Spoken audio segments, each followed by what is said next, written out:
Good day, engineers! So today, nasa part 2 na tayo ng ating chapter 10, which is the exponential functions. So let's start with our formulas. Meron tayo ditong dalawang formula for the derivative of the exponential function. So the first one is the derivative of a raised to u. So kapag ganyan ang nakita nyo, ang derivative niya is a raised to u ln a times du over dx. Then next, or the second formula is the derivative of e raised to u. So kapag ganyan, ang derivative niya is eu du over dx. So let's start na sa ating exercises. So number 1, meron tayo ditong e is equals to e raised to negative 3x. So, di ba ang derivative ng e raised to u is, ang derivative ng eu ay eu du. So, ang u natin dito is negative 3x. Ang du natin is negative 3. So, sulat lang natin, magiging y prime is equals to, di ba sabi dito, eu du. So, e raised to u na negative 3x. Then, ang du natin is negative 3. So, simplify natin, magiging y prime is equals to negative 3 e raised to negative 3x. So, ito na yung ating answer for number 1.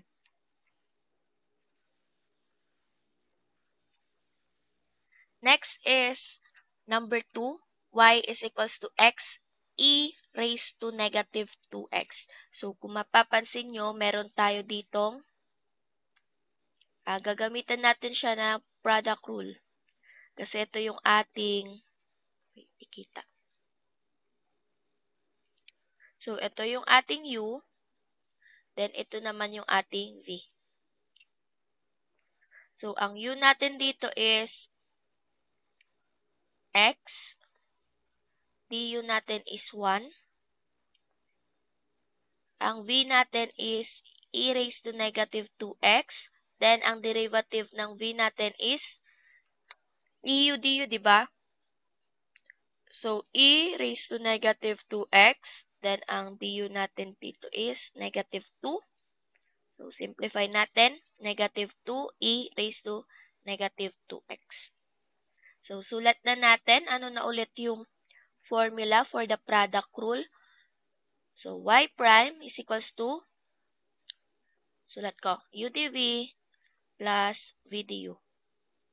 So, ang u natin is x, ang dv natin is negative 2 e raised to negative 2x, plus ang v natin is e raised to negative 2x, then ang du natin is 1. So, simplify natin, magiging negative 2x e raised to negative 2x plus e raised to negative 2x. Then, pwede nating ilabas si e raised to negative 2x. So, magiging y prime is equals to e raised to negative 2x times 1 minus, minus 2x. So, pinagbaliktad lang natin. Ito na yung ating answer for number 2. Next, number 3, y is equals to ln e raised to 3x plus 2. So, katatapos lang natin pag-aralan yung derivative ng ln. So, ano na ulit yung derivative ng ln? Diba? Pag may ln u tayo, du over u. Tama? So, ang u natin dito is e raised to 3x plus 2. Then, ang du natin is, so, eu to, di ba? So, e raised to 3x plus 2, then derivative ng u is 3. So, du natin is 3e raised to 3x plus 2.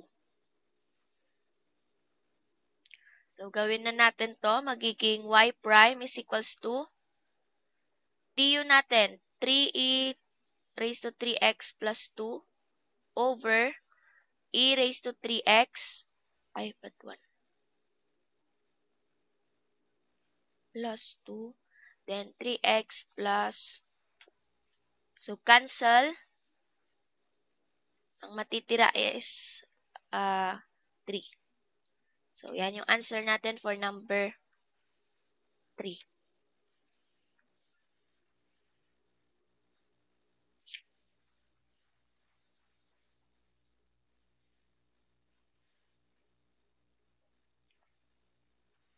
Next is number 4. So, number 4 is y is equals to e raised to 3x cosine x minus 3 sine x. So, parang same lang ito dun sa kaninang example natin. Gagamitan natin siya ng product rule.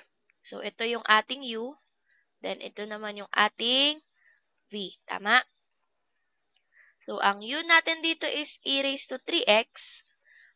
Ang du natin is 3e, or sulat ko na lang na ganito muna, eu du. So, e 3x, then du na 3. Kaya magiging 3e raised to 3x. Then, v natin is cosine x minus 3 sine x. dv natin is, ang derivative ng cosine is negative sine x.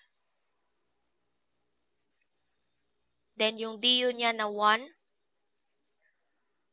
minus derivative ng sine x is cosine x times 1. So, simplify lang natin, magiging negative sine x minus 3 cosine x. So, sulat natin, product rule natin is u dv plus v du. So, y prime is equals to e raised to 3x. dv natin is negative sine x minus 3 cosine x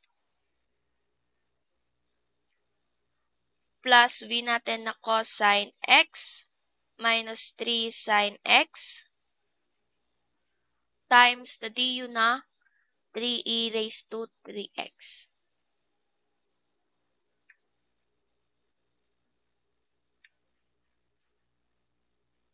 Then, distribute natin, magiging y prime is equals to negative e raised to 3x sine x minus 3e raised to 3x cosine x plus 3e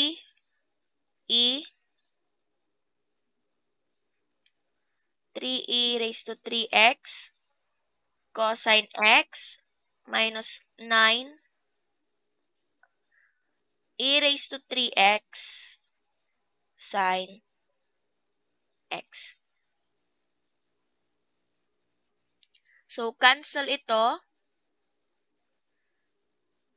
Kaya ang matitira is e raised to 3x sine x, then negative 9 negative 9 e raised to 3x sine x. So, pwede nating ilabas si e raised to 3x. So, y prime is equals to e raised to 3x. Ang matitira dito is negative sine x minus 9 sine x. So, pwede natin i-simplify itong nasa loob. magiging y prime is equals to e raised to 3x times negative 10 sine x.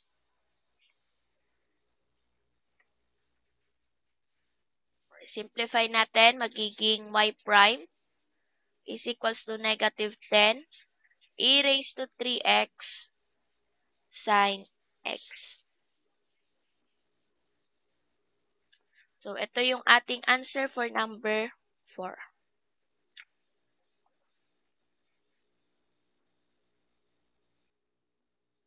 So, next, number 5. Y is equals to cosine e raised to negative 4x. So, ang derivative ng cosine u is negative sine u du. So, gawin natin. Y prime is equals to negative sine. Kopyahin si e raised to 4x. Then, derivative ng u natin is e raised to negative 4x times negative 4. So, ang sagot dito is y prime is equals to, magiging positive na lang since negative times negative.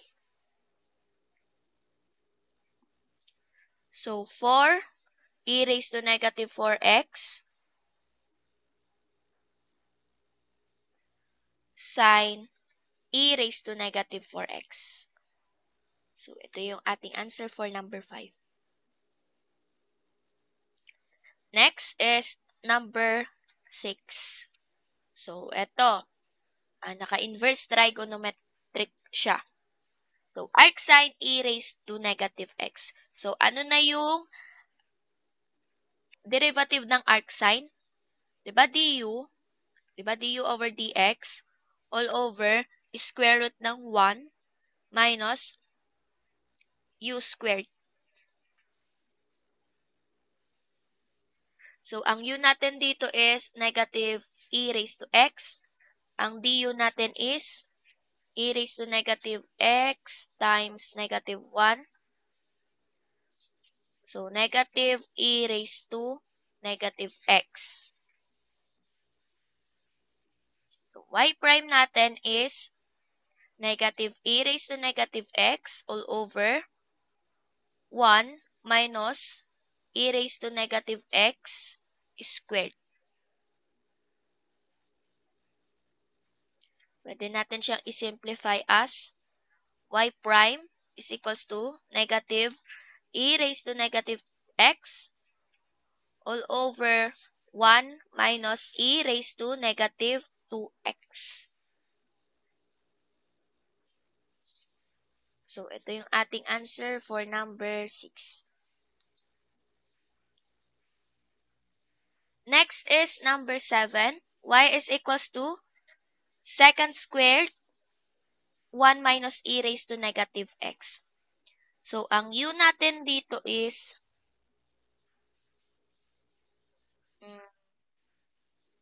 1 minus e raised to negative x. Then, may squared siya para siyang ganito, oh.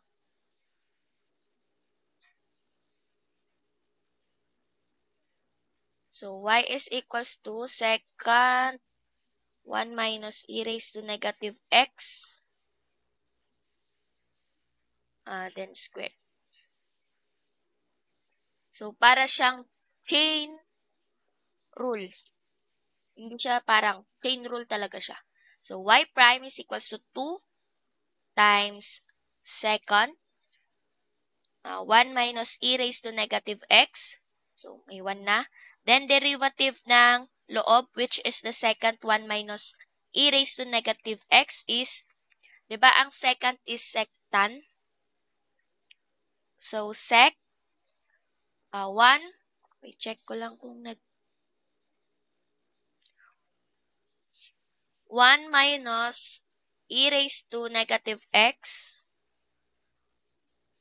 tan 1 minus e raised to negative x. Then,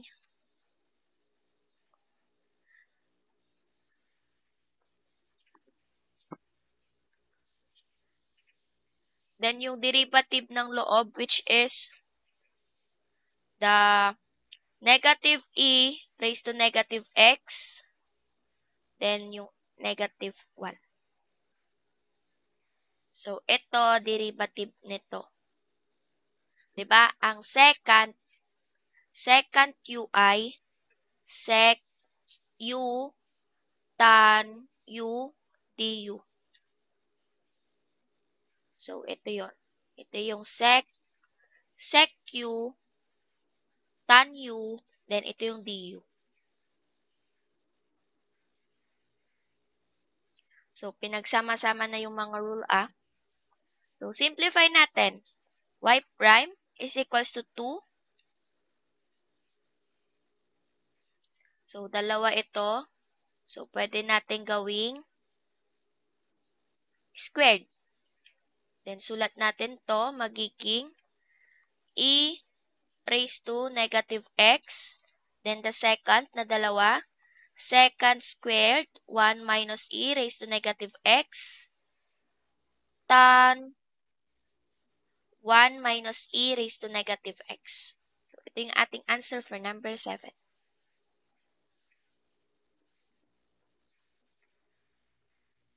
Next is number 8. Y is equals to a raised to 2x raised to 2. So, ang formula ng AU is, di ba ang derivative ng AU ay AU ln A tapos du over dx.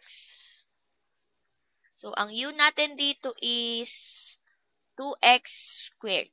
Ang du naman natin is 4x. Kaya derive na natin to. Magiging y prime is equals to a 2x squared ln a 2x squared. Then, the du over, ay, wala palang u pala doon. Sorry. Then, du over dx is 4x. Simplify, y prime is equals to 4x a raised to 2x squared ln a. So, madali lang siya. Basta memorize nyo yung mga formula natin. Okay, number 9. Ba't hindi napalitan?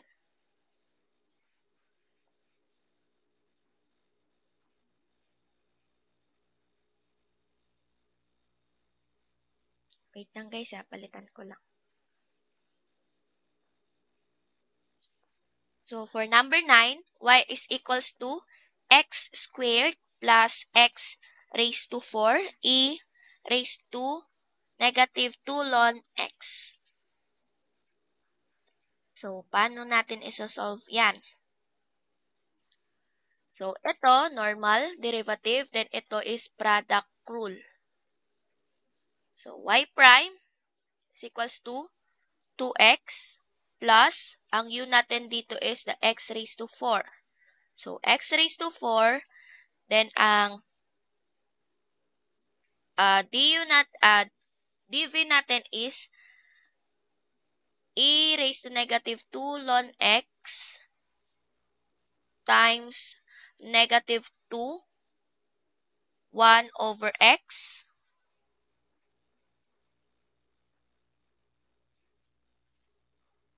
plus v natin na e raised to negative 2 ln x times 4x raised to 3. Then, simplify natin. Y prime is equals to 2x plus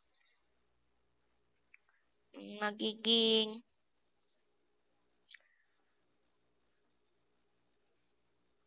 x raised to 4 times negative 2 over x e raised to negative 2 ln x plus dito muna, 4 x cubed e raised to negative 2 ln x. Then, cancel. So, cancel ito. May matitirang 3. So, y prime is equals to 2x plus x raised to 3. Or sulat ko na si negative 2. So, negative 2x raised to 3 e negative 2 ln x plus 4x cubed e raised to negative 2 ln x. So, pwede nating ipagsama itong dalawa since parehas naman. Magiging y prime is equals to 2x. So, negative 2 tsaka positive 4. So, positive 2x cubed e raised to negative 2 ln x. Then, ito, pwede natin siyang i-write as y prime is equals to 2x plus 2x cubed e raised to ln x raised to negative 2. So, property yan. Then, itong e raised to ln is another property ng natural logarithm. Kapag meron kayong nakitang e raised to ln, wait. Kapag may nakita kayong e raised to ln, then x raised to negative 2, or kahit anong nasa loob ng ln, kapag ganyan, makakancel ito, and bababa si x raised to negative 2. So, magiging x raised to negative 2 na yan.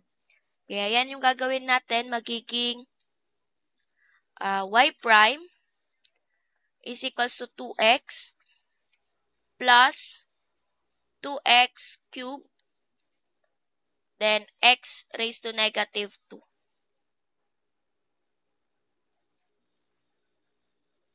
Then, sulat natin, y prime is equals to 2x plus 2x cubed over x raised to negative, x raised to 2. So, bakit bumaba? Kasi negative exponent siya. So, makakancel natin yan. So, cancel. Cancel. May natitirang isa dito. So, magiging y prime is equals to 2x plus 2x. So, y prime is equals to 4x. So, ang haba-haba ng problem natin, ang sagot lang is 4x. So, yan yung answer natin for number 9. And ito na ata yung last na example natin. So, thank you for watching, guys. Please comment then watching your name and your section. So, bye, guys.